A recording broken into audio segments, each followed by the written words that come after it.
But it's important. And what Barack Obama was saying when he came to America, he came out of what is called liberation theology. And you really need to read something on it. I challenge you, just go home and Google the Gamaliel Foundation. And you will see how he worked out of a Catholic rectory in Chicago. He's used the Catholic Church completely all of his life. It makes me so disgusted when I see that. But the origins of what we see today has its roots in the 1800s. This is nothing new. It's come to the forefront now, unfortunately. And if I could boil it down from a Christian point of view, it comes down to this.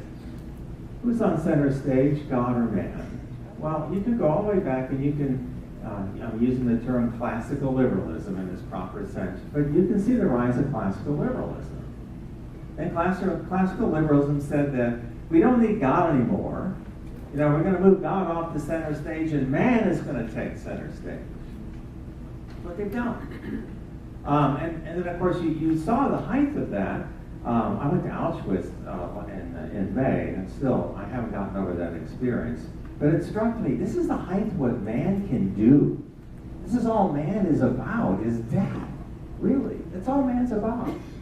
And how do these people see human freedom in man? There's no human freedom in man. And without God, there is no human freedom, period. And there's no one who can disprove that. And if you do, you're just not dealing in reality in this world. So these forces have been going on for a long period of time. If you do liberation theology, you'll see its roots trace back into the Roman Catholic Church. Not what the Roman Catholic Church did, but it was some bishops in Latin America who gave advent to this. And it was really Marxism that took over what liberation theology was about.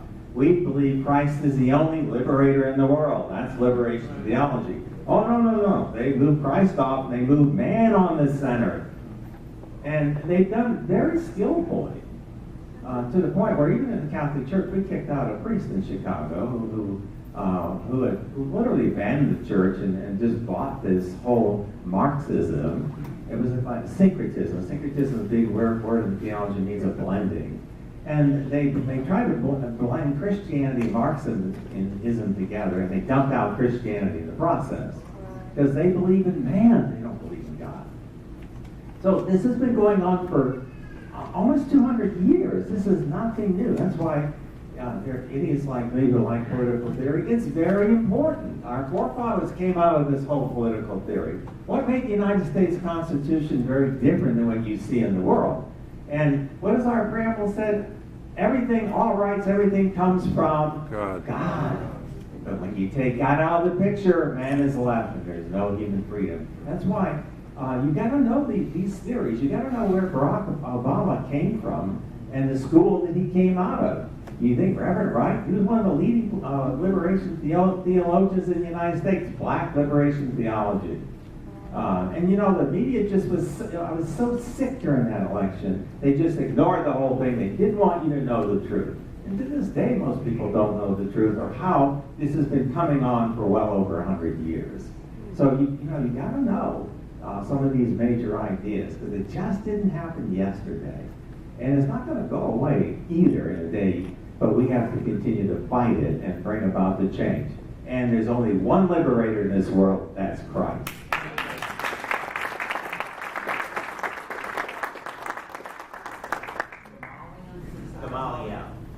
Gamaliel was the rabbi that taught St. Paul. You see him in scriptures. G-A-M-A-L-I-E-L.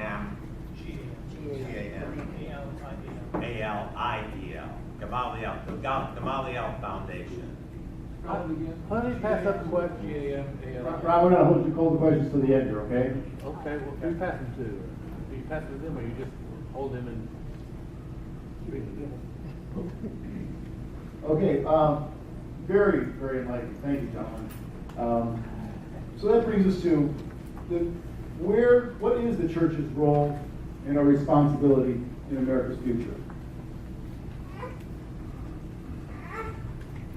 I think the reason that we're all here is that we believe there's a dual role that we have both as citizens of two kingdoms. We are citizens of the heavenly kingdom, and we are working for those ends. But as part of our citizenship on earth, we're also called to look for the betterment of the country and those values. If we have the opportunity, like we do in our country, to actually impact the values. Now, if you were living in Rome or Babylon, you would have no opportunity, perhaps, to impact, except by your example, what happened in that country.